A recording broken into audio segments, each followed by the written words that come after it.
everyone, I'm Martinez.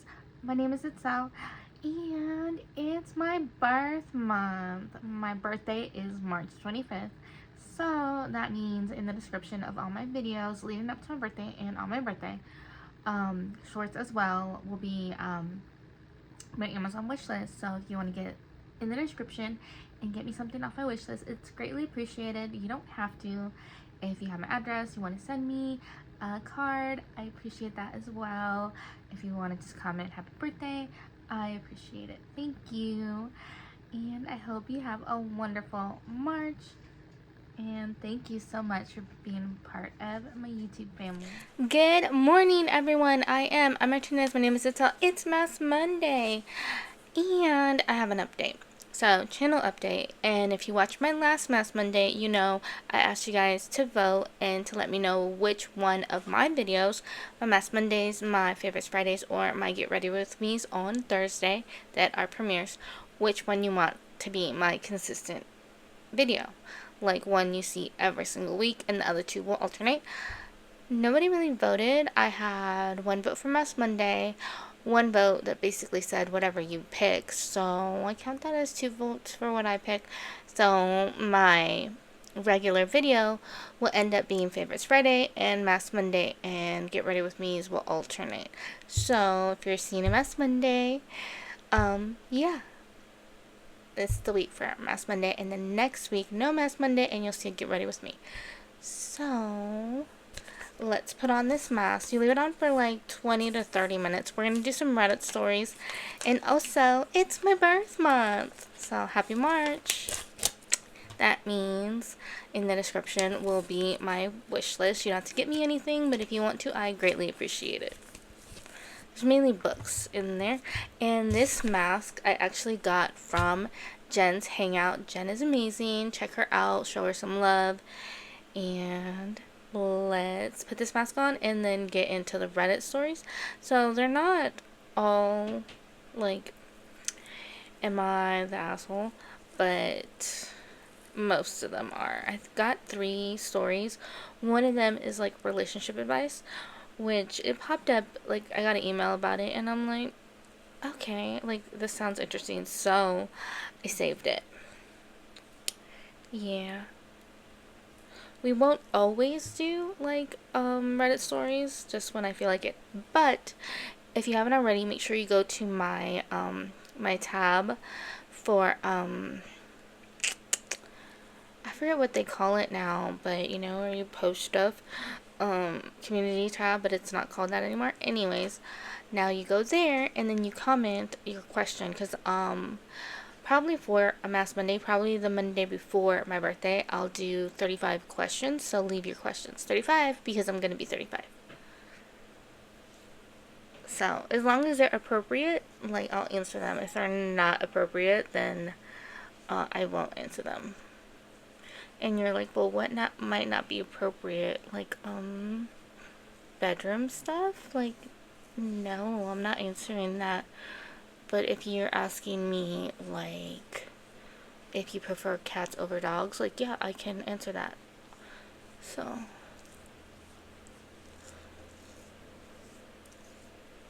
let's see. Alright. I think that's as good as I'm gonna get it. So, oh, want to see what I got for Valentine's Day, Mom-and-Tine's Day, what my mom called it, from my mom. So, like, it came with the cherry and the little bear and this, like, little, like, skirt thing. This did not come with it. This is a skull panda. This is Ghosty. So,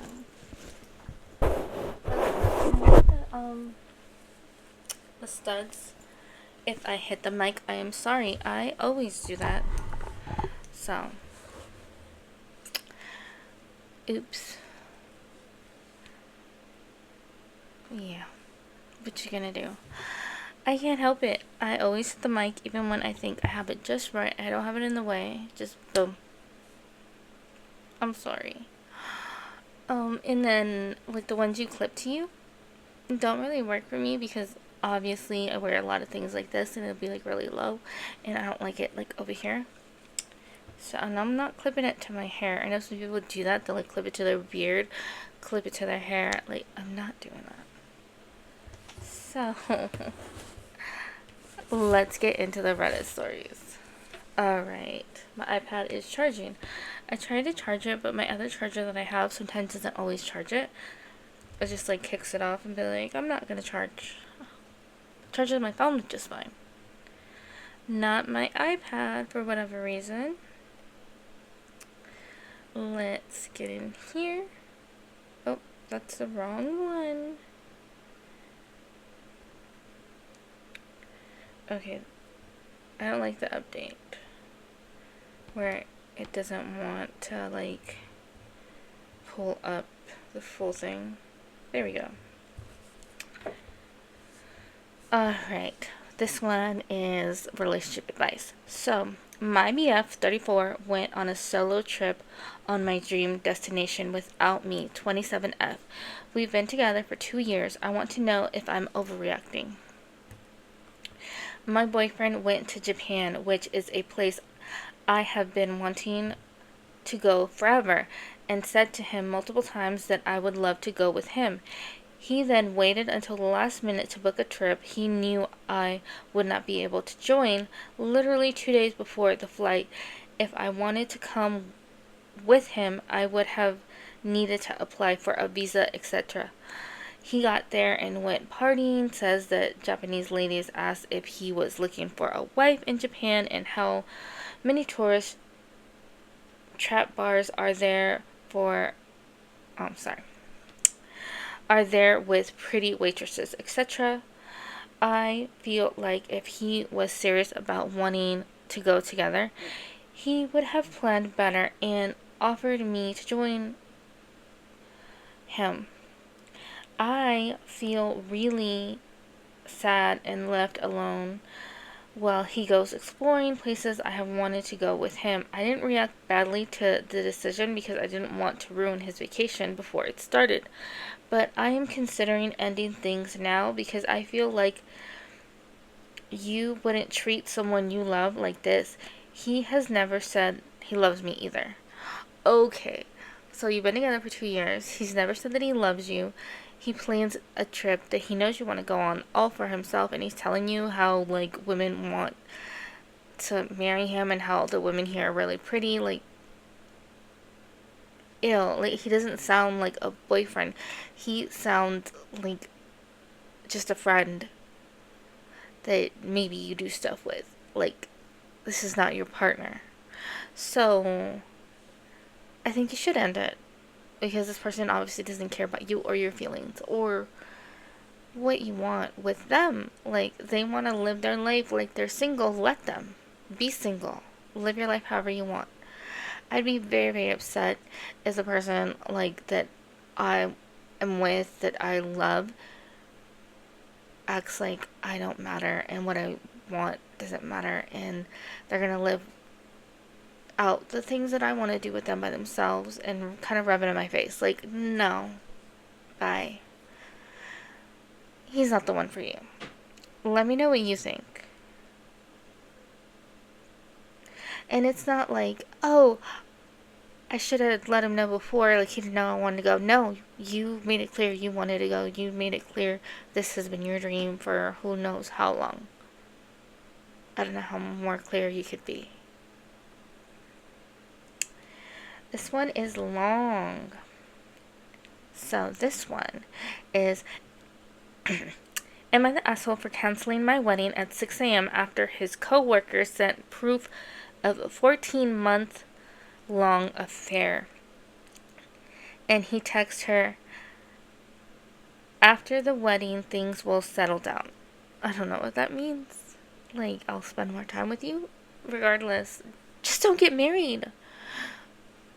If you are cheating on like your fiance and you want to keep your fiance as your wife and then have like an affair going on, a mistress, be with the mistress. Let that woman go. I don't know. The screenshot came at 11:47 p.m. I was in a hotel room in a white robe with a face mask on, drinking champagne with my sister. My phone lit up from an unknown number, no text, just an image. It was my fiancé in a stairwell I recognized, the one by the parking garage at his office. His hand was on a woman's waist, and her face was turned up towards his, and they were kissing. Not a peck, not ambiguous, the kind of kiss you don't do with someone you're not sleeping with. Ooh. The timestamp on the photo was 3 days ago. I just sat there. My sister asked what was wrong, and I couldn't answer her. I just held the phone out. She said, "Oh my God," very quietly, and then we both sat in silence for a while. Our wedding was at 2 p.m. the next day. We had 160 guests. My dress was hanging on the back of the bathroom door. His family had flown in from out of state. His mother was downstairs in the same hotel. I texted the unknown number back, "Who is this?" They replied immediately, "People who work with him. There's more if you want it. We're sorry. We debated for weeks whether to tell you." More. There was more. I asked for it. They sent me 4 more pictures, different dates based on the lighting and what he was wearing. Same woman. One of them was taken through a window, and they were at a restaurant, his hand across the table holding hers, both of them laughing. One was a screenshot of a text thread between them, and I could see enough to know this wasn't new. One message from him said, "After the wedding, things will settle down. Just be patient." She had sent back a heart. "After the wedding, things will settle down." I read that sentence maybe 15 times. I called him. He picked up on the second ring. Voice totally normal. Said, "Hey babe, you nervous? Try to sleep." And something about how calm he sounded made my stomach drop completely through the floor. He had no idea. He was going to walk down the aisle tomorrow and say vows to me, and he had already promised someone else that things would settle down on the other side of it. I said, "Who is she?" Silence. Then, "What are you talking about?" I said, "His coworkers had sent me photos, and I seen the text, and I needed him to not lie to me right now." More silence. Then he said, "Those are old. That was before us. Someone is messing with you." I said, "The text said after the wedding. That's not before us." He went quiet again. Then he switched tactics completely. He said I was overreacting, that I was anxious about tomorrow, and I was spiraling, that whoever sent me this wanted to ruin our relationship, and I was letting them win. He said, "I love you. Please don't do this tonight." Don't do this tonight? Like I was the one who had done something. I hung up. My sister was already looking up the hotel's cancellation policy for the reception venue. I told her to stop. I needed a minute. She put the phone down and just held my hand, and we sat there for another hour while I went through every memory of the last 3 years, trying to find where I had missed it. I called my mom at 1 a.m. She didn't yell or panic. She just said, "Do you believe the photos?" I said yes, and she said, "Then you know what you have to do." I texted the venue at 6 a.m. I called the caterer, I called the florist, I called the officiant. Every single one of them was kind about it, and I will never forget that. Then I called his mother's room. That was the hardest call. She's a good woman, and she had been nothing but warm to me for 3 years. She cried. She kept saying, "I don't understand. I don't understand." I told her I was so sorry, and I meant it. I told her that it had nothing to do with her. He showed up at my hotel room door at 7:30 a.m. I didn't open it. I talked to him through the door, and my sister was there sitting 3 feet away on the bed. He stared with anger. Stared with anger. Sorry, no. He could have been staring with anger. He started with anger. He started with anger, said I was humiliating him, destroying everything, doing this based on some photos that didn't tell the whole story. I asked him through the door to tell me the whole story. He said we couldn't talk like this. I needed to open the door. I didn't open the door. He switched to crying, actual sobbing. He said that he had made a mistake. It was over with her. It meant nothing. I asked when it started. He wouldn't say. I asked if they had slept together. He said it was complicated. Complicated. I sat down on the floor right there with my back against the door, and I thought about it. After the wedding, things will settle down. And I said, I'm not marrying you today, and I meant every single word. He left. I heard him walking down the hall. I got dressed and went downstairs and personally spoke to as many guests as I could before they got to the venue. His aunt screamed at me in the lobby, actually screamed, said I was destroying her nephew's life over gossip. His best man called me a name I won't repeat. His mother found him before I did, and when I saw her next, she was pale and quiet, and she came to me and said, I'm so sorry, and hugged me, which made me cry for the first time all morning. He has been calling me and texting every day for 2 weeks. He sent a letter to my parents' house. The woman from the photos reached out to me on Instagram, which I did not expect, and told me it had been going on for 14 months. And he had told her he was going to end things with me after the wedding once the dust settled. She seemed genuinely shocked that he'd been telling us different versions of the same lie. 14 months. We got engaged 11 months ago. He proposed to me 1 month into whatever he had going on with her. I've returned both rings. I removed myself from the joint lease we were about to sign. My name was never on his account, so that part was easy. The coworkers who sent the photos, I have since learned that there were 3 of them who discussed it and felt sick about staying quiet. I sent them a handwritten note. I keep wondering if I should have answered the door, if I should have at least heard him out before making that decision. My sister says I'm insane for even considering it. My therapist says I'm in shock, and that's normal. Maybe I am. Maybe there was more to the story that I don't know.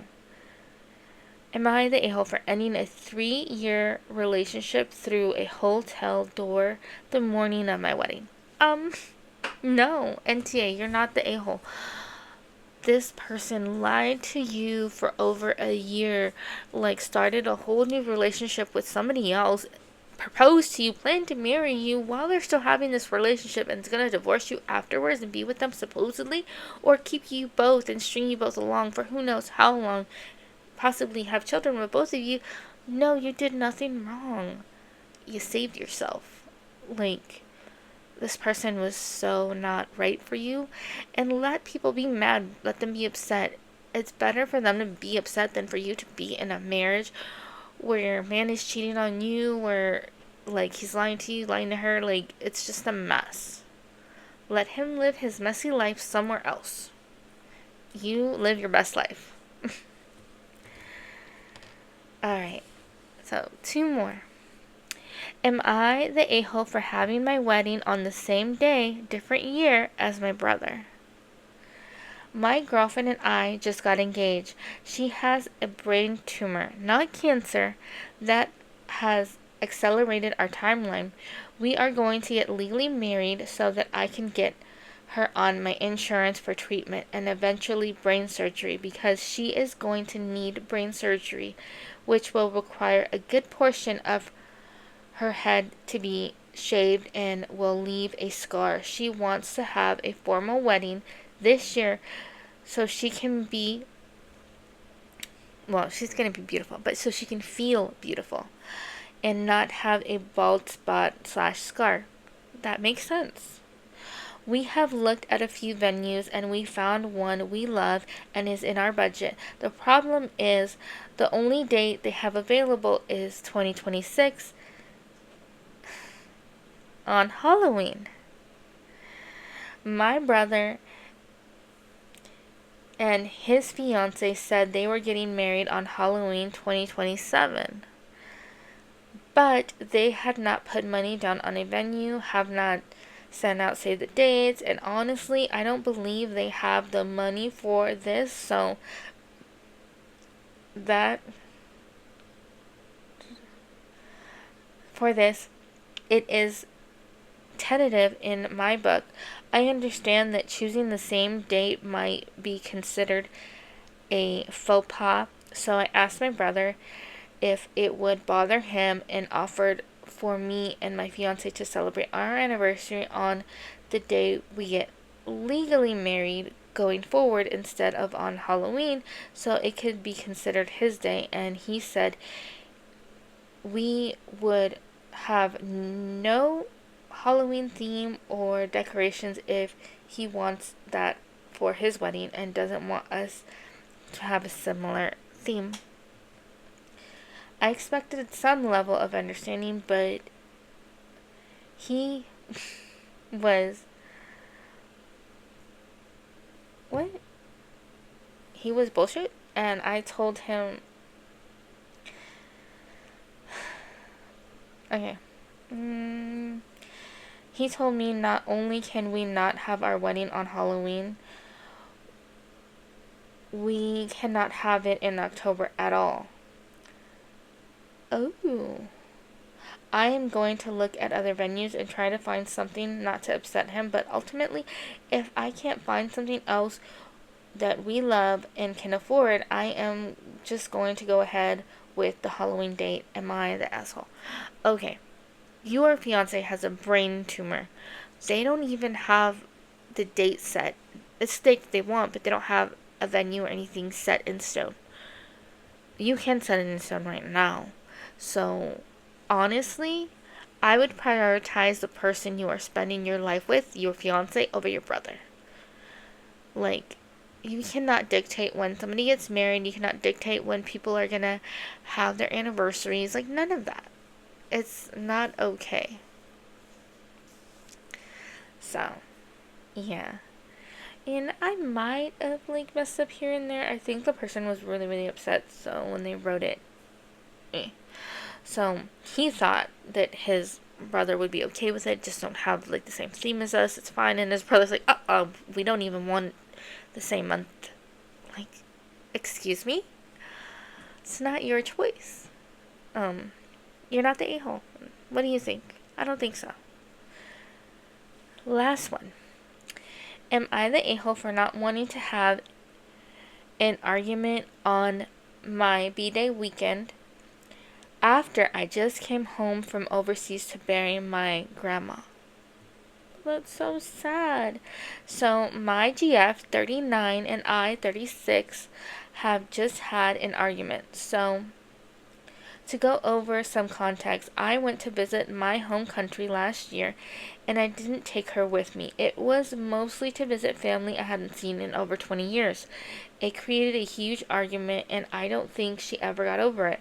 Fast forward to this year. My mom and I were planning a birthday party for my grandma that was turning 90 in May. My GF was coming and all. Unfortunately, my grandma passed last week, so my sister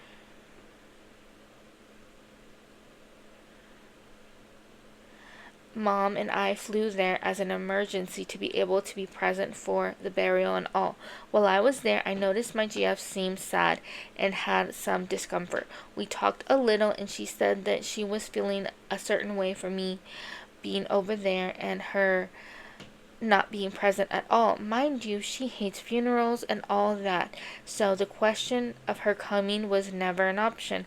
I arrived Monday back and immediately she wants to talk about her issues and how she was feeling and whatnot.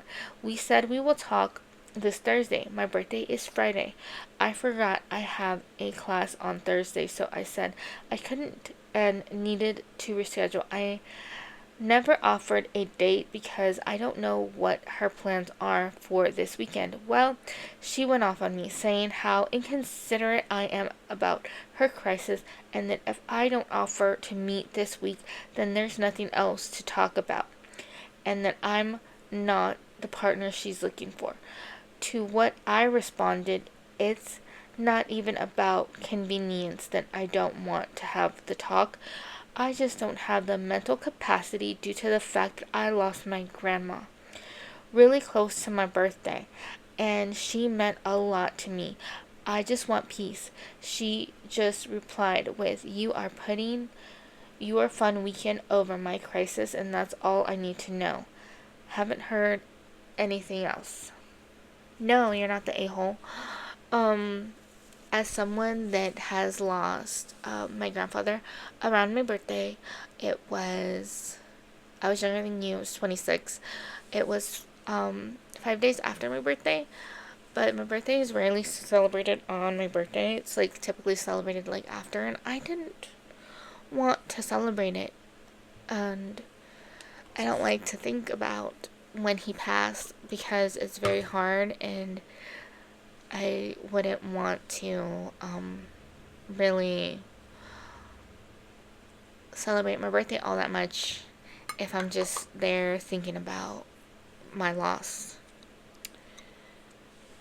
So this is what I'm using.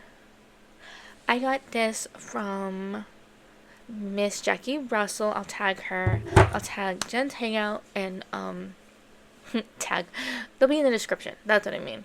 I spent too much time on I will tag like their channels in the description and you can go find them. But too much time on TikTok. So yeah, no, I don't think there's anything wrong personally. When someone is thinking all about themselves when you're going through a loss, that says a lot. If they can't be there to support you and understand that you are grieving, that you are very sad and going through a lot, then that just shows they're not the person for you. All she's thinking about is herself. She's not your one, I can tell you that right now. She's like, "You're not my person." Well, you're not mine either. I had something similar happen. I don't think I was being any type of way. I was trying to be supportive to my ex when he lost his mother, but he just kept yelling at me and screaming at me that I wasn't being supportive in the way that he needed to be, and we were in a weird state where we weren't really together. We were trying to make it work, and it was just hard, and I just kind of took it. I took all like the harsh words and everything, but I think trying to and not doing it right is different than just making it all about yourself and your feelings and all that. And I tried not to do that. I tried to be aware of, you're going through a lot, you're going through a lot, and you're way over there, I'm way over here, and I cannot be there for you in the way that you need. But it just didn't work. And then sometimes when people go through like really hard things, like losses and other things, you realize that you're not as compatible as you thought you were, because how you navigate it together shows you a lot about like the other person and how well you mesh together. So let me know what you think about the stories, your opinions, and I'll see you soon. Thank you for spending time with me. Bye.